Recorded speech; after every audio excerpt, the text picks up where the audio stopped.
Corsair just murdered the worst part of every PC build. They had motive, they had means, and they had the opportunity to pull off the perfect crime. But with what we just witnessed in our latest build with the Corsair iCue link system is any indication, honestly, we hope they get away with it. If you aren't familiar with iCue, it's Corsair's PC monitoring and RGB ecosystem. This includes everything from like fans to AIO to control modules to peripherals, all monitored and modified by a central piece of software. If you have ever built a PC with iCue parts, let alone any other RGB enabled ecosystem, you're going to have a lot of cables, which means tons of cable management. And don't get me wrong, I love cable management, but not everybody does. Well, back in March at Computex, Corsair announced the next evolution of their iCue ecosystem, the iCue Link. The system promised to cut down on cabling by allowing users to daisy chain their iCue Link enabled parts together, cutting down on the overall numbers of cables, which is awesome. We've seen this sort of thing from companies like NZXT, Lee, and Thermaltake, but mainly that's just by connecting fans. Now, we do love connecting our fans, seriously. You should check out our Discord over at discord.gg/Robeytech.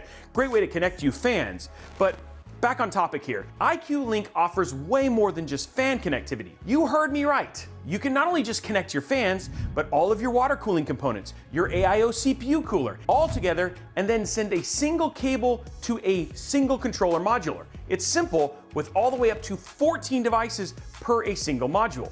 Oh, and did I mention that the connector and cables are magnetic too? We knew that we needed to build with a set of these. So, in case you missed the stream, I want to show you some of the highlights, including some shots of the fan cabling in Corsair's iCue 4000D case before we installed the iCue Link system. Here's what we're fixing. This is the cables that we were dealing with before. So we're gonna start undoing this and we're gonna see how much simpler this whole process becomes when we go to the iLink system. That's all the stuff from here. The rest of this is what used to be the nightmare that was Corsair cabling. These are the new fans. Okay, there it is. They're already all connected together. So you got your system hub, and then you have your fan cable. And then again, the connections, the way this essentially works is you could just pull these apart. So it just goes like this. Oh, and they're magnetic too. And then this plugs in right up here, like so. And then this whole thing just goes like this. That's your connection. So that's all it takes to basically do this. But remember, where we used to have like literally, 14 cables, now we only have one. All we'd have to do to be able to say our fans, all 3 fans are hooked up, is just go like this. There is a Corsair iCue Link cable management job. This is the only cable we essentially have. We'll just go like this.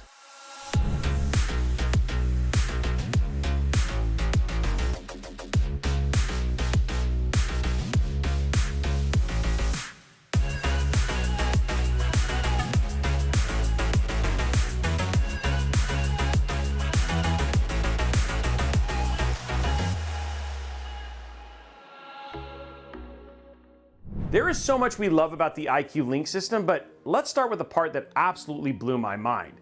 With 6 fans, an AIO CPU cooler, and a controller module, we were only using a fraction of the amount of cables we would use in a typical build. Let's think about this for a minute. We're going to do some simple math. A typical RGB equipped fan has 2 cables, 1 fan cable and 1 RGB connection, so that's 2 per fan. With our 6 fans, that puts us up to 12 cables just with fans. A typical controller module like Corsair's iCue Commander Core has a SATA power cable, an internal USB cable, and a fan header cable. That brings us up to 15. A typical AIO has a USB controller, a fan cable, and a power cable, not to mention any possible fan splitters that might be built in. So let's call that 3, bringing the total up to 18 cables. And talk about a mess, that's a very basic setup, and we're showing you a picture of that right here. Now with iCue Link, we use the same setup, but only use 7 cable. That's literally 61% less cables than we've been using in our Corsair builds up until this point. What witchcraft is this, Corsair? You're supposed to be all piratey-like, but now you're all wizardy-like. And yes, 61%, it's math, showing you the calculations right here, because that's how we do it. How did they cut down the cabling?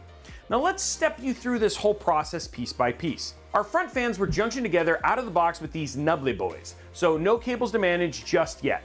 We had one cable run from all 3 front fans to the control module in the back, so that's one cable so far. Our fans for our radiator are also connected the same way, but rather than running a cable to the module all the way in the back, we get to plug them into the radiator itself right here at the top, which acts as a hub for incoming and outgoing connections. That's 2 cables now for what is essentially 5 fans. With the radiator acting as a hub, we can run a cable from the rear case fan to the radiator, so that's 3, and then run a cable from the radiator hub to the control module, so that's 4 cables. Finally, we get the iCue Link module in the back, which honors the tradition of its ancestors with its 3 cables: the fan header, the internal USB cable, and the power connector, which I might add is a 6-pin connection direct into the PSU. So there's no more goofy SATA power connections at all here. So if I do the math here, okay, square root of 1, there's no square root of 1, is it? But just kidding, this is not that hard. It's a total of 7 cables. In truth, I could have cut down on 1 more cable if I'd connected the front fans to the radiator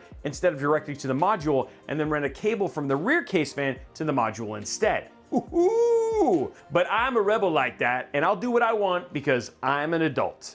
At least that's what I tell myself and my wife. She hasn't agreed yet. And that's it. Everything's connected. Mischief, or shall I say, cables managed. In a lot of ways, Corsair has simplified one aspect of the cable management game by creating a thoughtful system for interconnecting each component while also limiting the cables necessary for control and power. However, here's the deal.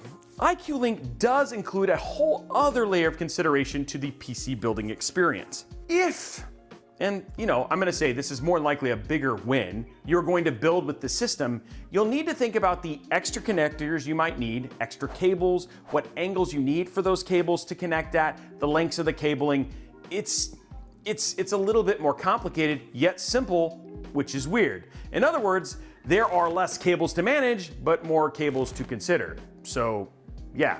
That being said, we were absolutely stunned by the brilliance of the design and the fans. Let me tell you, I was a big fan of those. The QX120 and the QX140 fans are super quiet.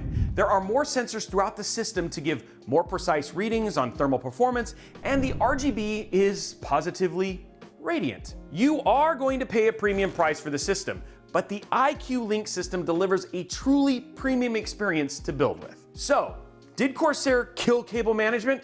Well, maybe not, but they are killing it with this innovation.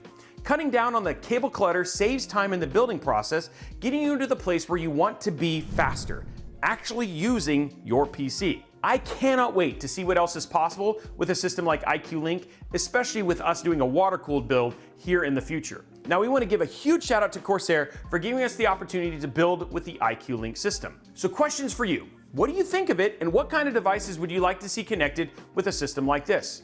We really want to hear all about that in the comments down below. Now, while you're down there, make sure you slap that subscribe button, whip that like button, and ring that notification bell so you get a notification when we post videos like this on our channel. And then if you have questions or you want to discuss it more, head on over to discord.gg/Robeytech. It's a great place to talk about PC building, the iCue Link, or anything like that. And you know what? You might just make a friend.